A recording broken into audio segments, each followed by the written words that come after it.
Hello, I'm Brent Stafford, and this is Aftermath of Murder Survivor Stories, a multi-part video series produced in support of the National Victims of Crime Week.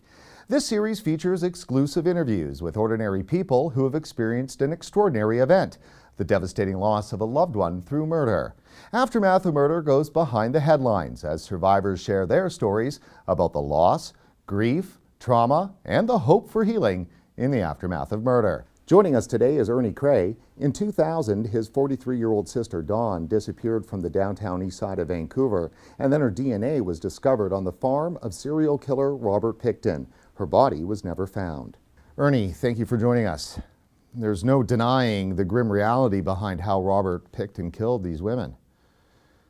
There's absolutely nothing pretty about it at all. It was a major tragedy here in the lower mainland of British Columbia, one experienced by many families and one that continues to resonate with British Columbia residents and, of course, the families that were most directly affected. How did it affect you and your family? Well, it affected us profoundly. Dawn was our sister. She was the fourth children in a group of 9 siblings. As we were growing up in Hope, we, the older children, of course, had the responsibility, like many older siblings, of looking after the younger ones. So she was my younger sister, and I changed her diapers when she was an infant and fed her pablum and made sure she was safe. We were all close when we were a family together. Later we were to be separated, but we were a close family. What were the circumstances that brought Robert Pickton to cross paths with Dawn? My sister lived in the downtown east side later in her life, the only place she could afford to live in the city, and he was doing his hunting there. He made the downtown east side of Vancouver his hunting ground. That's where he found his victims, women that he thought no one cared about, women that he thought he could prey upon, women that he thought he could remove from the streets and who wouldn't be missed.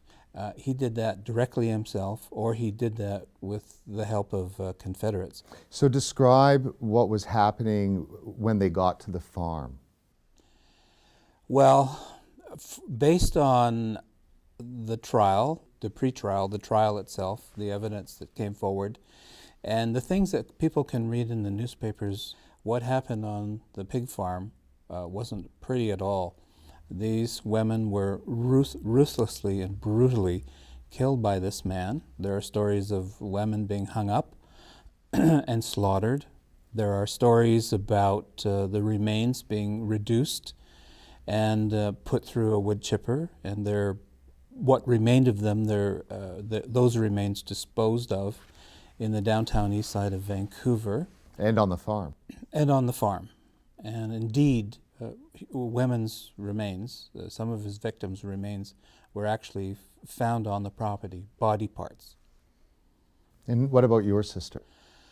Well, all that remained of my sister was a blood stain on an undergarment in the trailer in which Mr. Pickton lived. There were no other remains. It's hard to imagine the kinds of things going on in Pickton's brain. He's sick and twisted. What are your thoughts?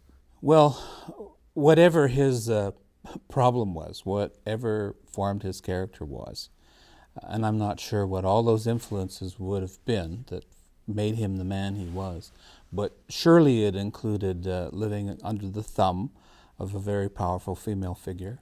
Surely it included being humiliated by females when he was a young man, perhaps rejected, perhaps scorned, and perhaps laughed at. I think that was key to his personality, and I think when he got older and when he commenced his killing spree, I think this was a big act of vengeance. This was his turn to be in complete control of his victims. And he reveled in the butchery of these women. This is when he was the center of the world, completely within his grip. When I think to what these women must have been experiencing and thinking at that time is horrifying. Well, it is a horrifying to contemplate this, but it's important that we understand this. Why? Well, we need to take lessons if we're a policing agency. We need to take lessons if we're government officials responsible for the carrying out justice, in this case in the province of British Columbia, but here in the Lower Mainland. It speaks to the need for us to learn if we're neighbors of such a person, or a family member of such an individual, or if we're a friend of such an individual. There are many lessons to be taken from this. And indeed, one of the lessons, the most powerful lessons, was to the policing agencies. I don't have to accuse them of anything. They themselves, the Vancouver Police Department and the RCMP, have apologized to the families for the manner in which they carried out this investigation. They admitted to the faults and shortcomings in their investigation. Many women had been going missing, and basically the concerns of the families just were not taken seriously. All the way from laying a complaint in the reception area of the Vancouver Police Department, all the way through to the senior officers who were ultimately put in the charge of all the files involved where these missing women were concerned, not just with the Vancouver Police Department, but with the Port Coquitlam RCMP. There are many lessons for them to take from this, and I think they're learning them. Indeed, I hope they're learning them, because this will be key to preventing any such occurrence like this again here in British Columbia and perhaps elsewhere in Canada. Now, you're doing a bunch of advocacy work in this area with an organization called Alive? Alive. Tell us about that. I thought I owed it to the memory of my sister to go to the downtown east side and take action to help change the circumstances down there. Even though this investigation was concluded, somebody has been convicted of these serious crimes that is now doing a lifetime in jail. Unfortunately, there are still men that go to the downtown east side and prey on these women, because still there's this perception, this acceptance of this idea that you can take impoverished women, white women, Aboriginal women, and do with them as you wish. Do with them as you please. This is what we need to stop, and we can only do it as a society, policing agencies, government, and civic groups and organizations such as the one I now lead in the downtown east side, namely Alive. And so rather than sit at home and live with the grief that still follows me, still haunts me, and all the rest of my siblings over the loss of our sister, I decided I'll do something with it. I just won't sit at home. Have you attended homicide law support groups as a result of this? No. Why not?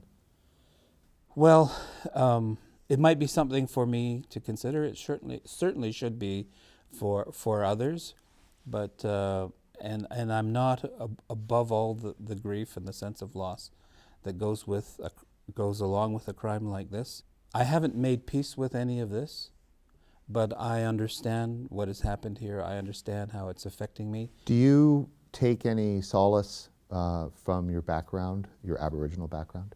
Yes, and that's where a lot of my support comes from. It comes from the spiritual traditions of my community, and folks in my community who harbor that knowledge or have that knowledge, possess that knowledge, have been there at my side from the very outset. They've been a real support to me.